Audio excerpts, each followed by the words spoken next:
پہلے دور میں بادشاہ بیعت لیا کرتے تھے لوگوں سے،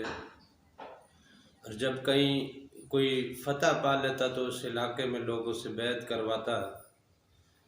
اور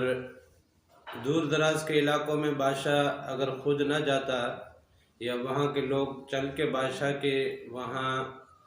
دربار میں حاضری دے کے اگر بیعت نہ بھی کرتے تو بادشاہ کی طرف سے کسی نہ کسی کی ڈیوٹی لگائی جاتی تھی جو ان علاقوں میں جا کے وہاں کے لوگوں سے بیعت لیا کرتے تھے۔ تو وہ بیعت جو ہے وہ بیعت بادشاہ کی بیعت ہی ہوتی تھی، بادشاہ کے خلیفے کی جانب سے جو بیعت لی جاتی تھی وہ حقیقت میں بادشاہ کی بیعت ہی ہوتی تھی، یا بادشاہ کی طرف سے جو بھی مقرر کیا جاتا، جو بھی وہاں جا کے لوگوں سے بیعت لیتا تو وہ بیسیکلی بادشاہ کی بیعت ہی ہوتی۔ اسی طرح حضور نبی کریم صلی اللہ علیہ وسلم کے دور میں بھی ایسا رہا ہے، صحابہ کرام کے دور میں بھی ایسا رہا ہے۔ جنگوں اور ملکوں کے معاملات میں یہ بہت پرانی روایت رہی ہے، اور یہ کتابوں میں لکھی بھی جاتی ہے اور ہم سب نے تقریباً پڑھی بھی ہے، سنی بھی ہے۔ لیکن یہ ہے کہ ولایت کے سلسلے میں بھی بیعت ہوتی ہے۔ یہ جو بیعت ہم کرتے ہیں کسی فقیر کے ہاتھ پہ یا کسی کے ہاتھ پہ اگر بیعت کرتے ہیں تو ہم اس بیعت کو اس فقیر کے حد تک بیعت نہ سمجھیں، کیونکہ فقیر کی ذات میں، اس ولی کی ذات میں اللہ تعالیٰ خود آ کے رہتا ہے، کیونکہ اللہ پاک نے تو خود فرمایا ہے نا کہ میں اپنے بندے کی زبان بن جاتا ہوں، آنکھ بن جاتا ہوں، ہاتھ بن جاتا ہوں، پیر بن جاتا ہوں۔ تو کس لمحے وہ اس کا ہاتھ بنا، ہو سکتا ہے جس لمحے ہم نے بیعت کی تھی وہ لمحہ ایسا ہو جس لمحے اللہ اس کا ہاتھ بن گیا ہو، تو ہماری بیعت اللہ کے ہاتھ پہ ہو گئی۔ کالو بلا کے وعدے کو ہم نے اس دنیا میں بھی آ کے نبھا دیا۔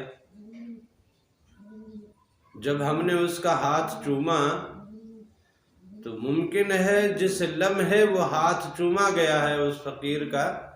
وہ لمحہ ایسا ہو جس لمحے اللہ اس کا ہاتھ بنا ہو،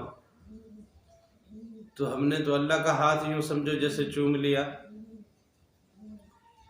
تو اللہ کے ہاتھ پہ بیعت کر لی، اللہ نے یہی کہا تھا نا الست بربکم، تو سب نے کہا تھا کالو بلا۔ تو جب وہاں پہ کالو بلا کیا تو یہاں بھی آ کے جب بیعت کر لی تو ممکن ہے وہ لمحہ ایسا رہا ہو جس لمحے وہ ہاتھ اللہ کا ہاتھ رہا ہو۔ اس لیے اس بیعت کو اتنا چھوٹا نہ سمجھیں،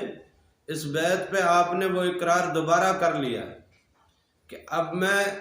اسی بندگی میں اسی انداز سے زندگی جیوں گا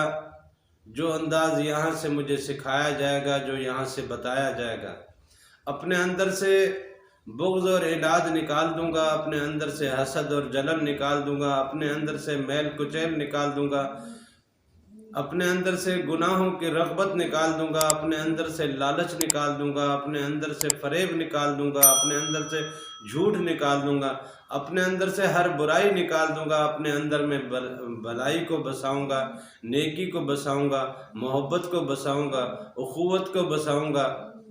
نیک نیتی کو بساؤں گا، ذکر کو اپنی زبان پہ جاری رکھوں گا۔ اے مالک میں اب وہی کروں گا جو تیرا حکم ہے اور تیرے حبیب کا حکم ہے۔ اس فقیر کے در سے جو مجھے سبق ملے گا، جو درس ملے گا، میں اسی پہ اب کاربند رہوں گا۔ یہی اصل میں بیعت ہوتی ہے۔ بیعت کرنے کے بعد اگر آپ پھر وہی دنیا داری کر رہے ہیں تو یہ جھوٹی بیعت ہے، یہ منافقت ہے۔ یہ بیعت ظاہری ہے، اس کا آپ کی ذات سے، آپ کے باطن سے کوئی تعلق نہیں ہے۔ لہذا بیعت کی بہت بڑی اہمیت ہے۔ بیعت کرنے کے بعد انسان اپنے آپ کو جس کے ہاتھ پہ بیعت کر رہا ہے اس کے حوالے کر دیتا ہے۔ اب جب آپ نے اپنے آپ کو اس فقیر کے حوالے کر دیا، وہ فقیر اللہ کی مستی میں مست ہے، وہ اللہ کا ولی اللہ کی مستی میں مست ہے، وہ اس کے ذکر میں مست ہے، اس کے جلووں میں مست ہے، اس کے نورانی اپنا دنیا میں وہ گم رہتا ہے، تو آپ نے جب اپنا آپ اس کے حوالے کر دیا تو اب جب وہ نورانی جلووں میں مست رہتا ہے تو آپ کو بھی نورانی جلووں میں لے کے جائے گا۔ جب وہ اللہ کی مستی میں مست رہتا ہے تو آپ کو بھی اللہ کی مستی میں لے کے جائے گا۔ جب وہ حضور نبی کریم صلی اللہ علیہ وسلم کے عشق میں مست رہتا ہے تو آپ کو بھی حضور نبی کریم صلی اللہ علیہ وسلم کے عشق میں لے کے جائے گا۔ صاحب ظاہر ہے جس طرح کا وہ ہوگا اس طرح کا ہی آپ کو بنائے گا نا۔ آپ نے جب بیعت کر دی، آپ نے اپنے آپ کو اس کے حوالے کر دیا، اب جب اپنے آپ کو حوالے کر دیا تو اب پیچھے کا سوال نہیں، اب کسی قسم کا اب دل میں سوال نہیں، اب کسی قسم میں دل کا خدشہ نہیں۔ اگر خدشہ آ گیا، اگر سوال آ گیا تو اس کا مطلب آپ کی بیعت ٹوٹ گئی ہے۔ لہذا بیعت اسی لیے لی جاتی ہے کہ بادشاہ خود تو یہاں موجود نہیں ہے، لیکن اس کا خلیفہ یہاں چل کے آیا ہے،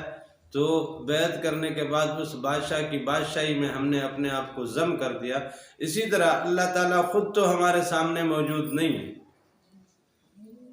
لیکن اس کے خلیفے تو موجود ہیں نا۔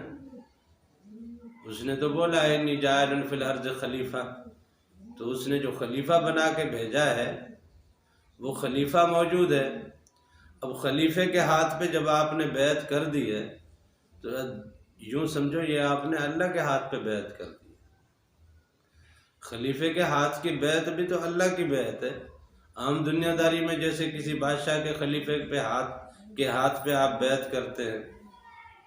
جیسے ہم سلاسل میں ہیں، جو کوئی بھی جس سلسلے میں بھی ہے وہ اس سلسلے کا جو امام ہے وہ اس ٹائم ہمارے سامنے تو نہیں ہے۔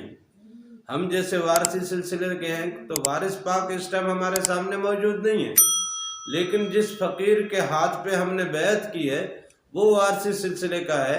تو اس نسبت سے اب ہم بھی وارثی ہو گئے۔ جو قادری سلسلے پہ بیعت کرتا ہے تو قادری سلسلے کا جو امام ہے غوث پاک رحمۃ اللہ علیہ تو اس ٹائم موجود نہیں ہے، لیکن آپ نے جب قادری سلسلے پہ بیعت کر دی تو یوں سمجھو کہ یہ آپ نے غوث پاک کی بیعت کر دی۔ اس نسبت سے آپ بھی قادری کہلاتے ہو، آپ بھی چشتی کہلاتے ہو، آپ بھی صابری کہلاتے ہو۔ آپ جس سلسلے میں آپ بیعت کرتے ہو اس سلسلے کا امام تو آپ کے سامنے موجود نہیں ہے۔ اسی طرح ہم نے جس خلیفے کے ہاتھ پہ بیعت کی ہے تو وہ اصل میں اللہ تعالیٰ تو خود یہاں موجود نہیں ہے، لیکن اس کا خلیفہ جو موجود ہے، ہم نے اس کے خلیفے کے ہاتھ پہ جو بیعت کی ہے یہ حقیقت میں اللہ کے ساتھ ہم نے بیعت کی ہے،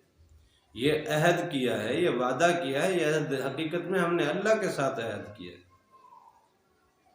تو اس لیے یہ جو بیعت کی جاتی ہے اس بیعت کی قدر کریں، اس کی عزت کریں، اس کی لاج رکھیں اور اس بیعت کو پایہ تکمیل تک پہنچائیں، اور اس بیعت سے وہ فیض لیں، نور لیں، نورانی جلوے لیں، نور کی دنیا کی سیر لیں، حضور نبی کریم صلی اللہ علیہ وسلم کی محفل لیں۔